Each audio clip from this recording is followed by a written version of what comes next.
Distinguished guests, ladies and gentlemen, friends and colleagues, it gives me great pleasure to say that airlines are now en route to a profitable, safe, efficient and sustainable future. The pandemic years are behind us and borders are open as normal. Despite economic uncertainties, people are flying to reconnect, explore and do business. And our latest data show passenger traffic at over 90% of 2019 levels. Airports are busier, hotel occupancy is rising, local economies are reviving, and the airline industry has moved into profitability. Margins are, however, wafer thin. With $803 billion of revenues, airlines will share $9.8 billion in net profit this year, a net margin of 1.2%. Put another way, airlines will make on average $2.25 per passenger. So the value retained by airlines for the average plane trip won't even buy you a subway ticket in New York. Now, clearly that level of profitability is not sustainable. But considering we lost $76 per passenger in 2020, the velocity of the recovery is strong. Challenges remain, inflation continues, cost pressure is acute, and in some areas, labour is in short supply. Unfortunately, many of those who we do business with are adding to these pressures. OEM suppliers have been far too slow in dealing with supply chain blockages that are both raising costs and limiting our ability to deploy aircraft. Airlines are beyond frustrated and a solution must be found. Oil companies did very well on our tab, while the crack spread for jet fuel was at historic highs for most of 2022 until April of this year. And there are grievous examples of some airports and ANSPs shifting the costs of their inefficiency to us. On this point, I can now confirm to you that Schiphol Airport has no shame. After a self-made operational disaster in 2022, the airport continues its 3-year 37% charges hike, with 12% this year. In South Africa, airports want a 38% charges increase, only to be outdone by ATC demands for a 63% hike. And back in Europe, airlines are paying a €1.9 billion addition to the air traffic management cost base in 2022. Now, you'd expect good performance, but delays are triple what was anticipated, and capacity and environmental targets were missed. With such bad behaviour on open display, calls for lighter touch economic regulation of our monopoly suppliers must not be taken seriously by any government. Now, considering these many challenges, that airlines are turning a profit at an industry level is truly impressive. We can also be impressed by the industry's safety record. This year marks 20 years of the IATA operational safety audit, Iosa. In September 2003, Qatar Airways was the first to join the Iosa registry. Today, over 400 airlines are on the registry. It is the global standard for managing operational safety. And more importantly, it is clear that Iosa helps to improve safety. In 2022, Iosa registered carriers outperformed those not on the registry by a factor of 4. Now, we all know it is never job done on safety. So we are marking 2 decades of success by making Iosa even more effective with a transition to a risk-based approach. Now, of course, Iosa is not the only global standard improving safety. We prevent future accidents by learning from past accidents and their reports. But of the 214 accidents in the last 5 years, only 96 final accident reports are available. Now, this is an inexcusable violation of the Chicago Convention and a disservice to the safety of our passengers and crew. Governments and their agencies must improve. Now, as an industry connecting people and goods across jurisdictions, global standards are at the core of our success, starting with safety and permeating everything we do. For example, consumers the world over appreciate the ability to purchase air travel in a single currency for any destination and at absolute confidence. That's achieved with the global standard processes of the IATA financial settlement systems. With half a century of experience and global scale, they are cost-effective, safe, and reliable. And we are constantly evolving them to deliver the value that you expect. This experience also helps IATA to set global standards that make travel even more efficient. The transformation to modern airline retailing is taking shape. The aim is to make buying air travel as easy as ordering from any online retailer. Verifiable digital identity standards enabling all players in the supply chain to interact more efficiently and securely are being developed. And with biometric identification, standards for contactless processes are improving the security and the efficiency of the airport experience. Even if not always top of mind, global standards underpin our ability to connect the world. Unfortunately, that appreciation is not universal among our stakeholders, including governments.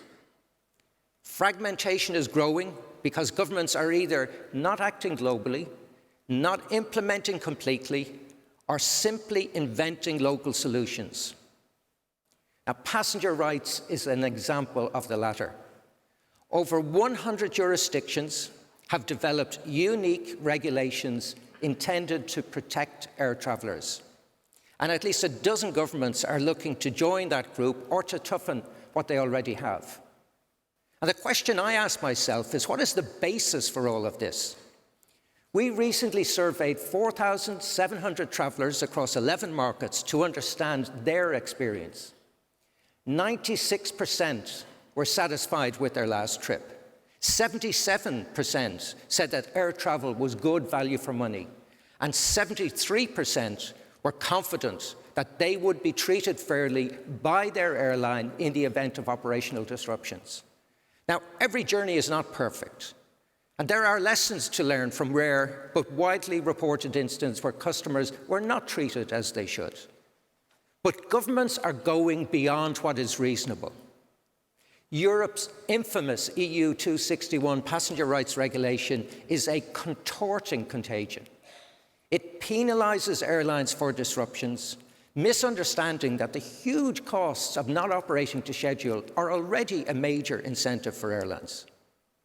Meanwhile, the European Court of Justice continues to transform EU 261 from bad to absurd. Its latest judgment found that the death of a pilot at an outstation is not an extraordinary circumstance. Now, anyone with common sense would certainly wonder who the judges expected to fly that plane. Now, it should not come as a surprise that nearly 2 decades after the regulation came to be, consumers are paying more to cover the cost of compensation. And EU studies show there has been no improvement in delays or cancellations. And at the same time, Europe conveniently excuses itself from modernising air traffic management. The single European sky contains the tools to reduce most delays at their source and improve environmental performance. So I'm sorry to say we were amazed when the US announced that EU 261 will be the model for its punitive passenger rights regime. That closely followed Canada's latest innovation on its 261-style regime, where the airline is now guilty until proven innocent. Considering that 93% of Canadian travellers polled told us that they were satisfied with their last flight, this is a regulatory sledgehammer to crack a nut, and the results will be messy. Now, we must keep careful watch because governments from Australia to Latin America to the Middle East are all thinking about their own innovations in this area, which could be a nightmare for airlines and their passengers. But the Rotten Tomato Prize, however, goes to the Pay As You Fly initiative from the EU's DG Justice. It is a misguided initiative designed to protect travellers, which will see airlines only receive full payment when the journey is complete. The cash flow impact would be horrendous. And whose interest will be served by the higher costs and higher fares that will result? It is a sad reality that we must remind governments that they should follow the passenger rights principles that they agreed through ICAO, especially on proportionality, and that airlines serve passengers who are firmly in control of the ultimate passenger right to choose the airline they spend their money with. Now, problems also arise when global standards are not implemented as intended, and there are two examples of this. The first is slots. The World Airport Slot Guidelines underpin 43% of all global journeys. And European data shows that they are effective with a 95% utilization route and plenty of choice for consumers. Still, some regulators succumb to temptations to toughen the rules to be seen as doing something. Now, truth be told, the best way to improve performance is fully utilizing the existing slot guidance provisions. For example, when there are extraordinary situations like COVID-19, the flexibility provided to regulators is the quality that keeps them relevant.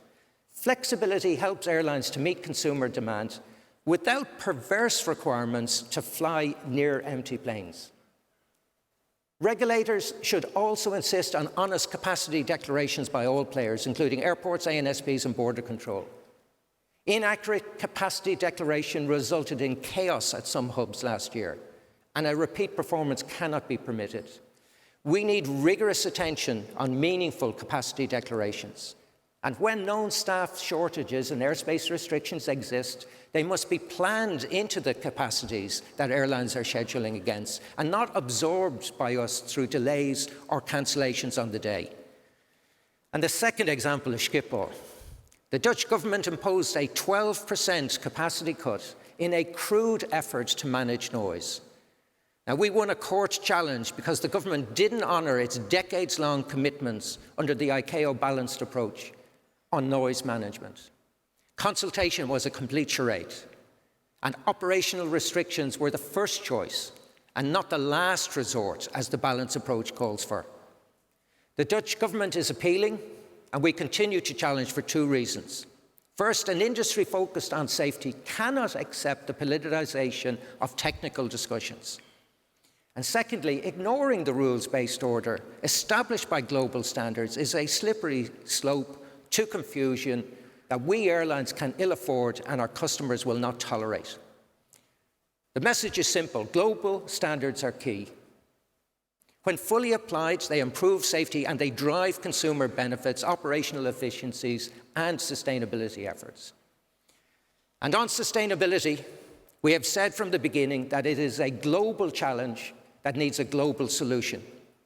At the 41st ICAO Assembly in October 22, governments agreed a long-term aspirational goal for aviation to achieve net zero emissions by 2050, aligning governments with our net zero by 2050 resolution at the 77th IATA AGM a year earlier. Now, that's important because governments are now accountable to deliver a global policy framework to achieve net zero by 2050. And even though aspirational is a qualifier in LTAG, failure is not an option. So what's happened since it was agreed? Let me highlight just two significant steps. First, IATA has published a series of roadmaps to net zero by 2050.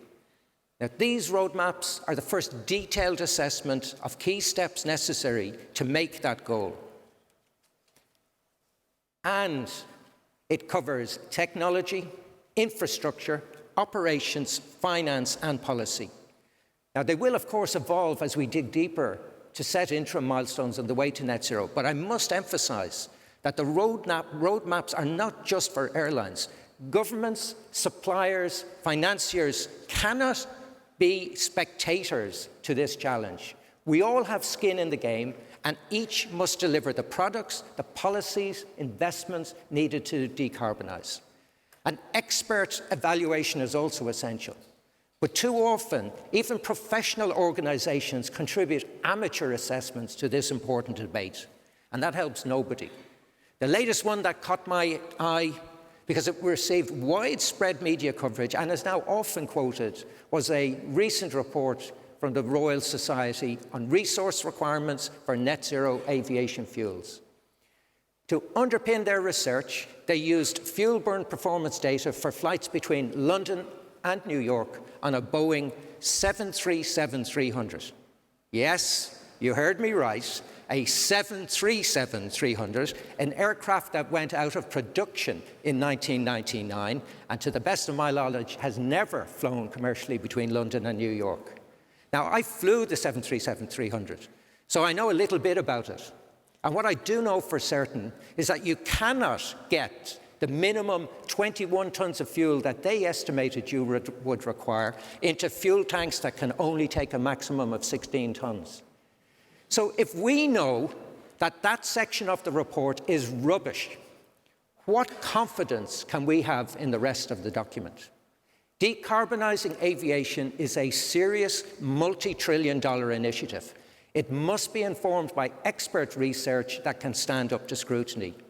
And that leads me to the second important development.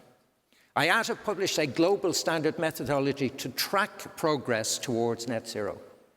Now, the transparency that accurate tracking will enable is critical to holding ourselves and all of our stakeholders accountable for what is achieved and for what is not in the quest for a truly credible net zero by 2050.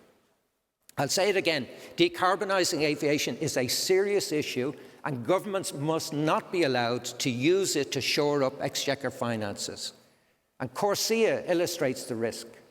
The ICAO Assembly increased CORSIA's financial burden by adjusting the baseline to 85% of 2019 emissions. Now, we accepted this as part of a political compromise to achieve the long-term aspirational goal, and with the assurances that CORSIA would be the only economic measure applied to international aviation.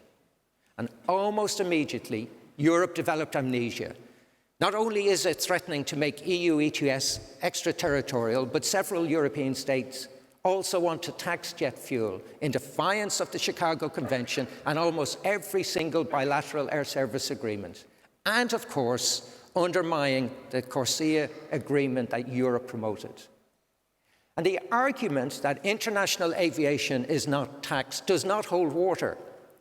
We analysed data from almost 7 billion tickets for international flights going back to 2018, which shows that airlines have paid over $380 billion in taxes and charges, which added over 33% to the price of a ticket.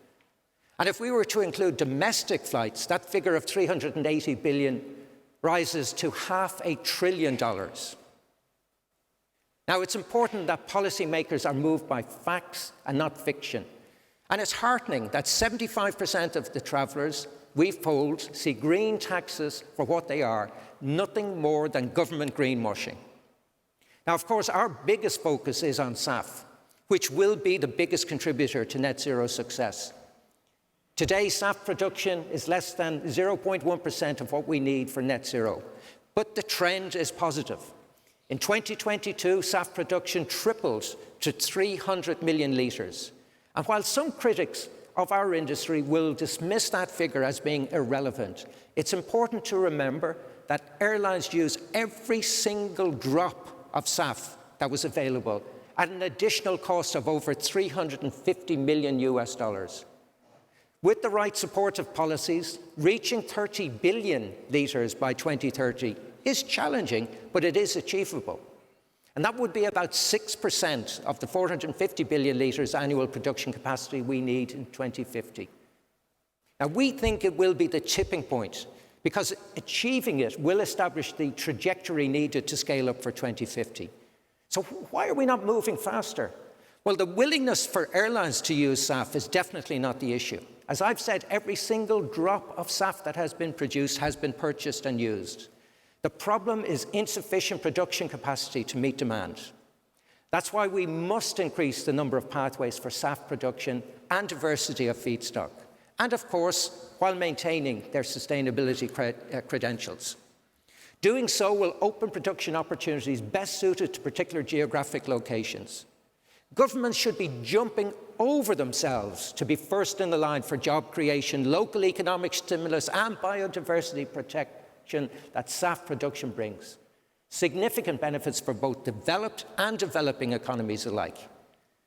Unfortunately, the politicians have not made good on their COP26 promise to stop financing fossil fuels.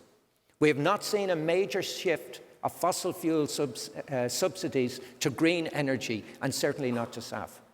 Now, the US approach to SAF is the most advanced, and I think welcome, with a system of tax credits to drive up production levels. This will be much more effective than purchase mandates being considered as far wide as Singapore, India, and Europe. When there is not enough supply, a purchase mandate will simply drive up prices, stall innovation, and limit competition long before supply increases. And if there is an early policy decision that is needed, it is to establish global standards for SAF book and claim system that can fairly allocate SAF credits without double counting. Just as location makes no difference on the impact of CO2 emissions, it has no impact on where SAF is uplifted and used. A global approach to book and claim for SAF credits will help facilitate economies of scale in SAF production. And it will avoid long-distance shipping of SAF, which would simply degrade its climate credentials. Now, it's important that we get these basics of energy transition done: production incentives, more diversified production pathways, and a book and claim system. Our commitment to net zero by 2050 is fixed and it's firm. We have the roadmaps for an energy transition. Now we need the tools to get the job done. The sustainability challenge is bar none the biggest that we will face as leaders of the aviation industry. This will be difficult and it will take time. But as pioneers building the net zero emissions age for aviation, scrutiny of our efforts will be extreme. Now we must welcome it as a means of telling the impressive story that aviation's decarbonisation and its contribution to society. And my friends, we have every reason to be proud of a profitable, safe, efficient and sustainable global air transport industry. And our research tells us that people appreciate what we do. 87% believe that flying is critical, and we must find a way to fly sustainably without restricting travel. 88% feel that air travel has a positive impact on society. 82% recognize aviation as a key contributor to the UN Sustainability Development Goals, and 91% see air connectivity as a modern necessity. And finally, 81% of travel appreciate the freedom to fly more today than they did pre-pandemic. And we have lived up to the faith they have placed in us. Last year, airlines transported goods valued at $8.5 trillion, supporting enormous economic opportunities.